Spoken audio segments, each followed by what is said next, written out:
கர்த்தர் நாமத்துக்கு தோத்திரம். கடந்த 2 வாரமாக நான் சர்ச்சைக்கு வரல. காரணம், எனக்கு உடல்நிலை ரொம்ப பலவீனமாக தான் இருந்துச்சு. எழுதுக்க முடியல, எதுவும் வரல. ஒரு ஏற்கனவே ஆஞ்ச பண்ண உடம்பு அது ஓரளவுக்கு சுமாராக அப்படியே இருந்தது. இடையில ஒரு 15 நாளாக ஒரே இருமல்,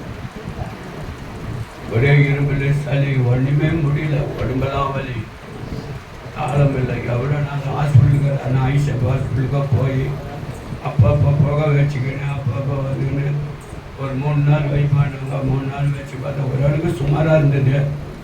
இருந்தாலும் அப்பவும் இருமல் என்னை விட்டு போகல. நான் மறுபடியும் பெரிய ஹாஸ்பிட்டல், ரயில் ஹாஸ்பிட்டலுக்கு போயிட்டேன்.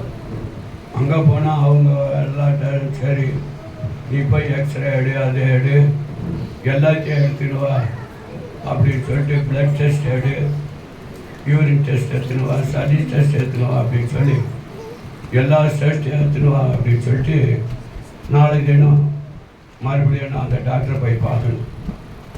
எடுத்து இருக்கின்ற டெஸ்ட்டில் இன்னும் டெஸ்ட்டு வாங்கலை, எதுவும் இல்லை என்று கர்த்தர் ஆசீர்வதிக்கணும், நார்மலாக இருக்கணும் என்று கர்த்தரை நான் தோற்றடிக்கிறேன், துதிக்கிறேன். அதே நேரத்தில் 2 வாரமாக வராது எனக்கு. இருந்தாலும் பலவீனம் தான் காரணம். இன்னைக்கு கூட பலவீனம்தான். இருந்தாலும் இன்னைக்கு பாஸ்டர் சொன்னார், யார் யார் பலவீனமாக இருக்கு எல்லாரும் கையை தூக்கு. நான் தான் பலமாக இருக்கேன், பலவீனமாக இருக்குன்னு பார்த்தா 3/4 பேர் கையை தூக்குறாங்க. 3/4 பேரும் பலவீனத்தோடு இன்னைக்கு இருக்கக்கூடாது.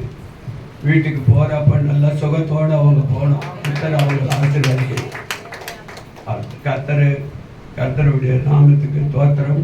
கர்த்தருக்கு இதுவரையிலும் என்ன கிருபையாக பாதுகாத்தமைக்கு கர்த்தருக்கு கோடான கோடி நன்றி சொல்லி நன்றி. வணக்கம்.